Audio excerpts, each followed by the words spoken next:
Good morning. We wanted to just give you an update with the severe weather that's pending coming in. We've been under a series of weather events for this spring and now into the summer, especially last Friday and Monday with two tranches of weather that hit us. We have all of the customers restored from last Friday and the vast majority of those from Monday. The new weather front that is approaching us is now moving into our territory, and we're starting to experience outages from that.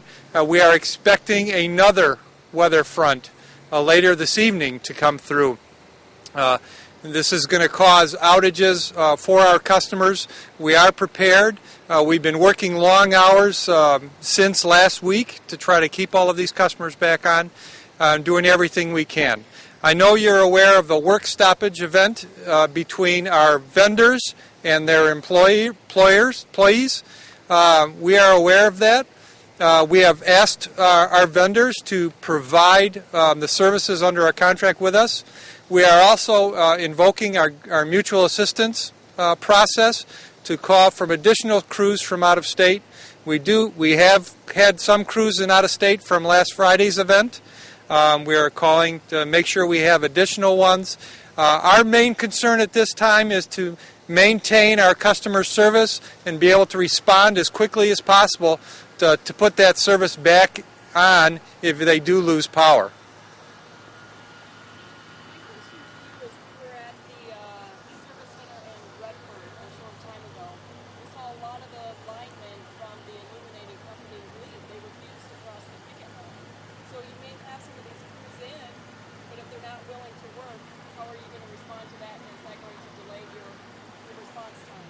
So the word that I received from Cleveland Illuminating was that they wanted their crews back for this weather event. That's what their company called us and told us. So I have to rely on what they're saying as part of our mutual assistance. Right. Yeah. So the strike is not against us. So when we bring people in from mutual assistance, the strike should not impact DTE Energy workers or those we have in from other companies to do line work. Who are your third-party trimmers? Who's The companies, I probably will not get the names exactly correct, but Davey Tree Trim, Nelson, Expert Tree Trim, NG Gilbert, Cap'n Tree Services, ABC. So all of your third-party contractors have workers who are on strike? There's 5 line clearance contractors that they are the ones that are having a labor dispute. So you don't have any tree trimmers contracted to you who are not on strike? That's correct. So they're all anybody who's working as a third party? Yeah. So yes, we are asking our contractors to supply the services that they are required to under our contract with them. But they can't if they're on strike. These are companies that provide services throughout the country for tree trimming. So they may be bringing employees from other states? Yeah. You'd have to ask them what their plans are for meeting those contingency needs. Vince, are you applying pressure to these companies to get this settled because of this incredible weather pattern we're in? Well, we've asked both parties to work to a mutual agreement on this issue. Our concern is, of course, to provide the service we can to our customers.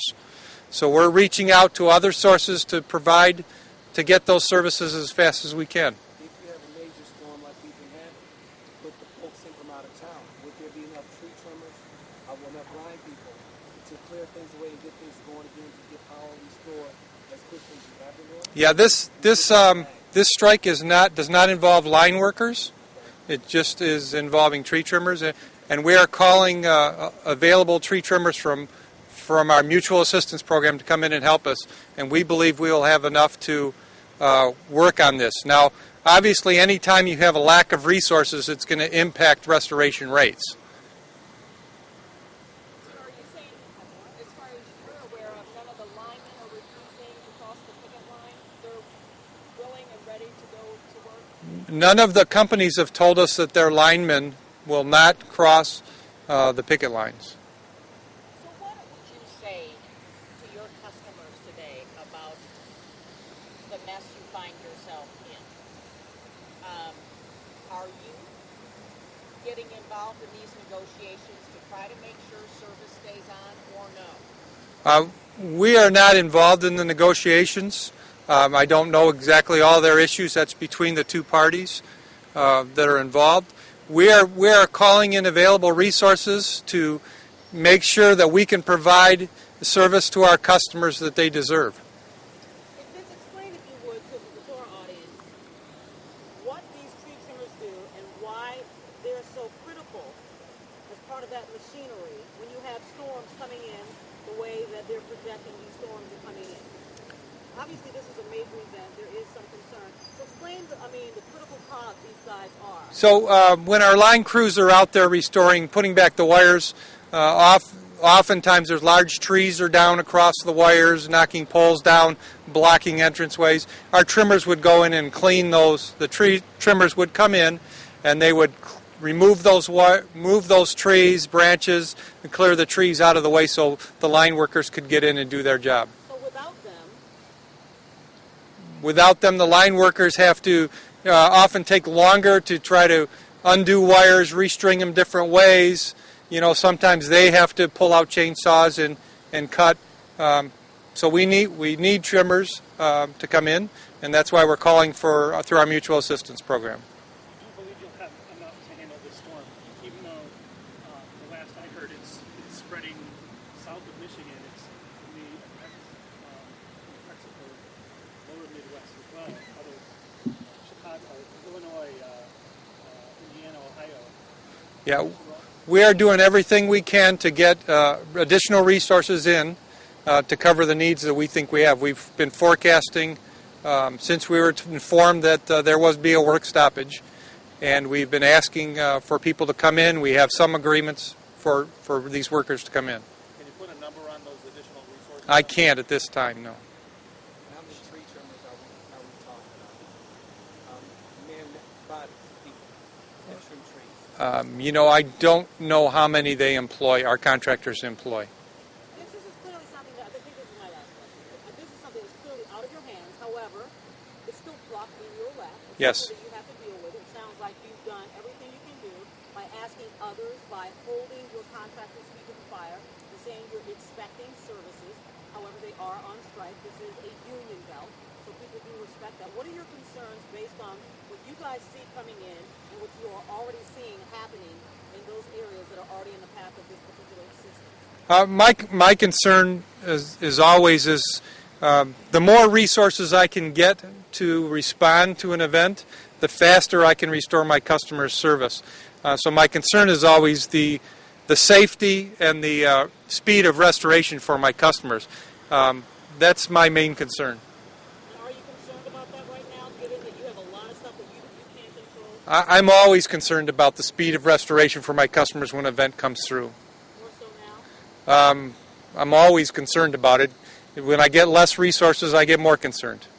Should DTE customers be worried that they could face longer than usual outages because of this work stoppage? Well, I would like DTE customers to understand that we're doing everything we can to get resources in here, and we're taking proactive measures to respond. Our line crews that do the restoration of power are available. All of our people are available and are working, and we've been working long hours, and we will continue to work long hours to provide the best service we can for our customers. How many people are still without power from Monday? From Monday, I believe there's 600. How many were out Monday? There were about 30,000 impacted Monday. I don't know. They're scattered throughout the territory. Yeah. Put in the request for additional crews to come in and help. Putting in the request and then actually showing up and being willing to cross a picket line, do you foresee that being a problem, or do you think that they'll go ahead and they'll show up? Well, we've talked to our mutual assistance companies before, and we were assured that during an emergency event that they would support us if there was a work stoppage. Thanks very much. you know, you can reach media relations through this whole thing, and we'll keep you updated on storm issues and that. And I think everybody knows our number. Vince, thank you. Thanks. Appreciate it. Thank you for your time.